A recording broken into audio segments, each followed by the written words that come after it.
तो दोस्तों आज हम लेकर आए हैं आपके लिए ग्रामर से एक महत्वपूर्ण टॉपिक, जो कि दोस्तों बहुत सारी परीक्षाओं में पूछा जाता है, बच्चों के स्कूल्स के एग्ज़ाम्स में बहुत बार पूछा जाता है। और अगर हम बात करें कि अगर हम ग्रामर को अच्छा करना चाहते हैं तो पार्ट ऑफ स्पीच का सबसे महत्वपूर्ण टॉपिक है जिसका नाम है दोस्तों नाउन। तो आइए जानते हैं दोस्तों नाउन के बारे में। तो दोस्तों बने रहें हमारे साथ।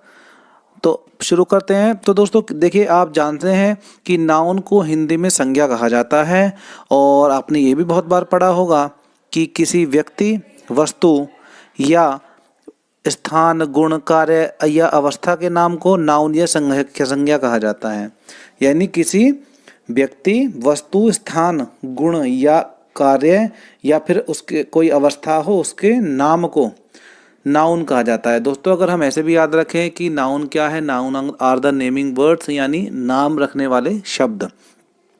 और दोस्तों इसे कह सकते हैं कि noun is a word used as a name of a person, place और थिंग। यानी किसी वस्तु के मतलब कोई वो शब्द जो किसी वस्तु का नाम रखने के लिए, किसी स्थान का नाम रखने के लिए या किसी व्यक्ति का नाम रखने के लिए इस्तेमाल किए जाते हैं, उनको दोस्तों हम नाउन कहते हैं।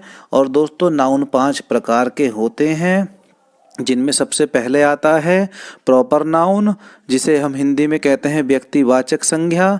दूसरा आता है कॉमन नाउन, जिसे हम कहते हैं जातिवाचक संज्ञा। तीसरा आता है दोस्तों कलेक्टिव नाउन, जिसे हम समूहवाचक संज्ञा कहते हैं। और चौथा आता है मटीरियल नाउन, जिसे द्रव्यवाचक या पदार्थवाचक संज्ञा कह देते हैं। और एब्स्ट्रैक्ट नाउन, जिसे हम भाववाचक संज्ञा कह देते हैं। तो दोस्तों आइए जानते हैं सबसे पहले प्रॉपर नाउन के बारे में। तो दोस्तों प्रॉपर नाउन से हमारा तात्पर्य किसी व्यक्ति, वस्तु या स्थान के नाम से होता है। जैसे दोस्तों आप देख सकते हैं, राम किसी व्यक्ति का नाम है, दिल्ली किसी स्थान का नाम है, गीता किसी वस्तु का नाम है। तो Ram is my best friend या राम इज़ माई फ्रेंड, तो राम है इसमें प्रॉपर नाउन। तो दोस्तों यह हम कह सकते हैं कि भाई, अब आप अगर छोटे तौर पे देखें कि भाई कोई अगर लकड़ी की कोई चीज़ है तो लकड़ी वो हो गया, वुड मटेरियल नाउन हो गया। उससे मान लीजिए हमने एक चेयर बना दी तो चेयर हो गई, ये कॉमन नाउन हो गए। अब माने उस पर्टिकुलर चेयर का हमने एक नाम भी रख दिया, जैसे आती है नीलकमल की चेयर, तो नीलकमल क्या हो गया, एक प्रॉपर नाउन हो गया। तो दोस्तों इसमें बात हम कर रहे हैं प्रॉपर नाउन की। प्रॉपर नाउन यानी एक वस्तु का जब एक नाउन, एक नाम दे दिया जाता है उस वस्तु को। जैसे सभी की गाय हैं, सबके पास में काऊ है, तो दोस्तों काऊ क्या है, काऊ है हमारी कॉमन नाउन।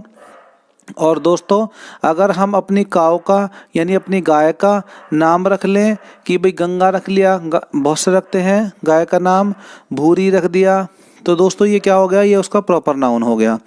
आगे बढ़ते हैं दोस्तों कॉमन नाउन की तरफ। तो देखते हैं दोस्तों कॉमन नाउन के बारे में। तो दोस्तों जिस संज्ञा से एक वर्ग, एक जाति के व्यक्ति या वस्तु का बोध हो, उसे कॉमन नाउन या जातिवाचक संज्ञा कहते हैं। जैसे अभी बात मैंने गाय की थी, तो दोस्तों गाय क्या है, एक पशुओं के एक वर्ग को रिप्रेजेंट करता है। माने जो गाय होंगी वो सारी गाय ही कहलाएंगी, और अगर उनका कोई हमने नाम नहीं रखा है तो आप उन सबको गाय ही बोलेंगे। जैसे अब लड़के हैं तो सारे लड़के लड़के कहलाएंगे।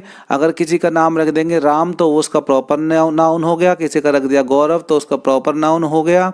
बाकी अगर सब कहलाएंगे वैसे लड़के, तो वो क्या कहलाएगी, एक जाति, एक लड़कों की एक जाति को रिप्रेजेंट करें, इसलिए उसको कॉमन नाउन कहते हैं।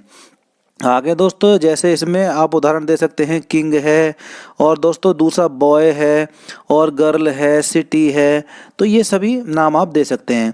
और जैसे अब दोस्तों सेंटेंस में देखें, according to the boy the nearest town is very far, तो जो यहाँ पे बोल्ड दिया गया है, जैसे बॉय दिया गया है, टाउन दिया गया है, तो दोस्तों ये कॉमन नाउन है।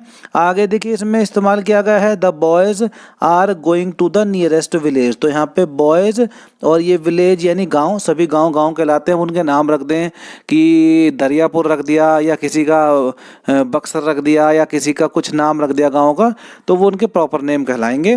बाकी अगर विलेज हैं, सबको विलेज कहेंगे, तो फिर वो कॉमन नाउन रहेगा। नेक्स्ट बात करते हैं तीसरे नाउन की, जिसको हम कहते हैं दोस्तों कलेक्टिव नाउन, यानी समूहवाचक संज्ञा। यानी जिस नाउन से समूह का बोध हो उसे कलेक्टिव नाउन या समूहवाचक संज्ञा कहते हैं, जैसे टीम। अब दोस्तों टीम क्या है? टीम किसी एक व्यक्ति से नहीं बन सकती, यानी ग्रुप ऑफ प्लेयर्स होती है क्या? टीम। और जैसे क्या है? कमेटी है, कमेटी में बहुत सारे मेंबर होते हैं, कोई एक व्यक्ति से कमेटी नहीं बनती, तो वो भी एक समूह को रिप्रेजेंट करती है। जैसे आर्मी यानी सेना, तो दोस्तों सेना किसी एक सैनिक से नहीं, बहुत सारे सैनिक के ग्रुप से बनती है, जिसे हम आर्मी कहते हैं। तो ये सभी क्या है? Collective noun.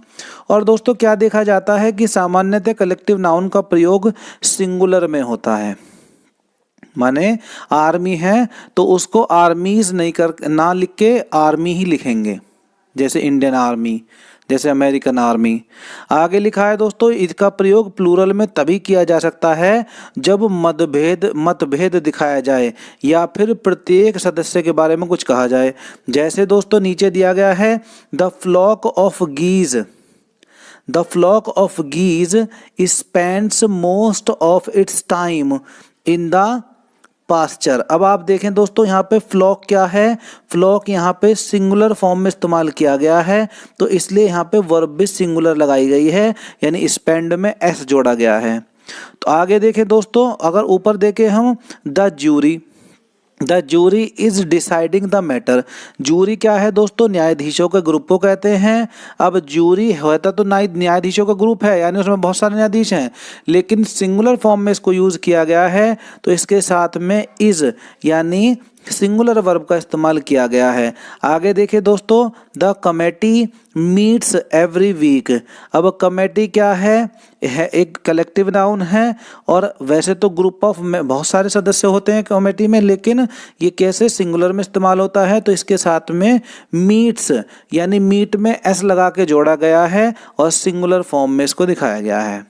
अगली स्लाइड में बात करते हैं दोस्तों, आगे कुछ एग्जाम्पल दिए हुए हैं, जिसमें देखें आप, the team are dividing over the issue of captainship. अब दोस्तों देखिए यहाँ पे मतभेद दिखाया गया है, यानी टीम आर डिवाइडेड यानी टीम बट गई है, ओवर द इशू एक इशू पे, किसके? कैप्टनशिप के इशू पे टीम बट गई है, यानी उनमें मतभेद हो गया है। तो टीम के इसलिए साथ दोस्तों टीम के साथ हमने यहाँ पर प्लूरल वर्ब का इस्तेमाल किया गया है। आगे देखें, the audience have taken there seats. अब देखिए द ऑडियंस, अब ऑडियंस हैव यहाँ पे क्योंकि प्लूरल वर्ब का इस्तेमाल हुआ है, टेकन देयर सीट्स यहाँ पे आप देख सकते हैं प्लूरल में इस्तेमाल किया गया है, यानी प्रत्येक व्यक्ति के, यानी अलग अलग इसको विभाजित किया गया है। The audience have. अब देखिए ऑडियंस तो वैसे क्या होता है, जो दर्शकों का जो समूह होता है उसको हम ऑडियंस कहते हैं, लेकिन अब यहाँ पर क्योंकि प्रत्येक ऑडियंस एक ही सीट पर नहीं बैठी, सब अलग अलग सीट पर बैठे हैं, यानी सबकी सीटें आपस में बट गई हैं, तो इस वजह से दोस्तों प्रत्येक व्यक्ति के लिए यहाँ पर, प्रत्येक ऑडियंस के लिए यहाँ पर हैव का इस्तेमाल किया गया है। आगे देखते हैं दोस्तों, बढ़ते हैं मटेरियल नाउन की तरफ। तो दोस्तों जिस नाउन या संज्ञा से ऐसे पदार्थ का बोध हो, जिस नाउन या संज्ञा से ऐसे पदार्थ का बोध हो जिससे दूसरी वस्तुएं बन सकें, उसे मटेरियल नाउन पदार्थवाचक संज्ञा कहते हैं।